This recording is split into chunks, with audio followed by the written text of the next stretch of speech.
Welcome back, my sweaty minions. Big news out of the NFL this week. The Oakland Raiders have traded their star wide receiver Amari Cooper to Dallas in exchange for a future first-round pick, which leads me to wonder, could Amari Cooper's experience playing under a terrible head coach make him a perfect fit for the Cowboys? From where I'm sitting, this is a great move by Dallas. I mean, this guy's been playing for a coach in Oakland who has absolutely no idea what he's doing, and now he's headed for a Cowboys franchise led by an equally, if not more, incompetent Jason Garrett.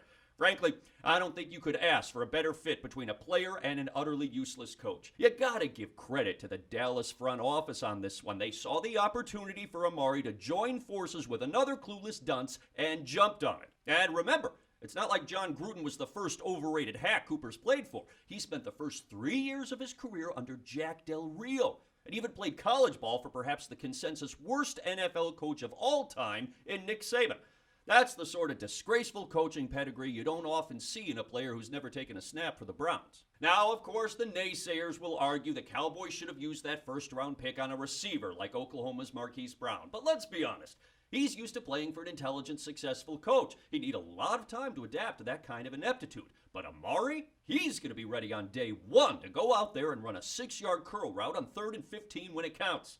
Bottom line, I believe Cooper is going to feel right at home in the Cowboys' system of terrible game planning, awful adjustments, and stupid formations where everyone can tell what they're going to do. In fact, I think there's a good chance we could see him sticking around Dallas for at least the next 2, maybe 3 terrible coaches they hire after Garrett. All right, coming up after the break, we're talking World Series. Is it just me, or is this generation of baseball managers spending too much time on their goddamn bullpen phones? Come on!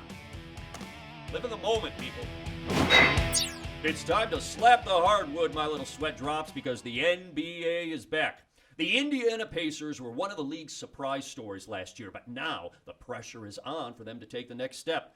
It's been a long time since Indiana was relevant, and you have to wonder if they'll ever return to the glory days of their 2004 brawl with fans. It's clear the front office is embracing a youth movement, but it remains to be seen if any of these guys can drive hard into the stands and viciously wail on ticket holders. Maybe one of them will eventually grow into that enforcer role, but Pacers fans have been waiting over a decade for a player who can go berserk in crunch time and single-handedly win a brawl. I know Victor Oladipo had a breakout season last year, but the guy makes R&B records in his free time. He's clearly more of a lover than a fighter. If the Pacers expect to consistently start altercations again, they'll have to pair him with another superstar who's not afraid to take a swing. They missed the boat on Boogie Cousins this offseason, but Jimmy Butler's name has been dangled in trade rumors. With his temper, he has the look of a guy who can consistently put fans in a rear-naked choke.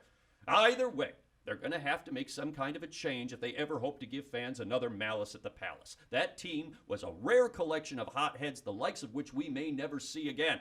They were the kind of hard-nosed squad you tell your kids about. And hell, it's been so long, there are probably Pacers fans too young to even remember it. That melee was a glorious moment, and that team is the stuff of legend. And if you take a look at the Pacers' attendance numbers, it's clear the current roster just doesn't resonate with fans in the same way. It's a shame, too, because the Hoosier State has some of the best fans in the league, and they deserve to get the shit beat out of them on a regular basis. All right, coming up after the break, is it time for the NFL to start studying the brains of referees so they don't feel left out?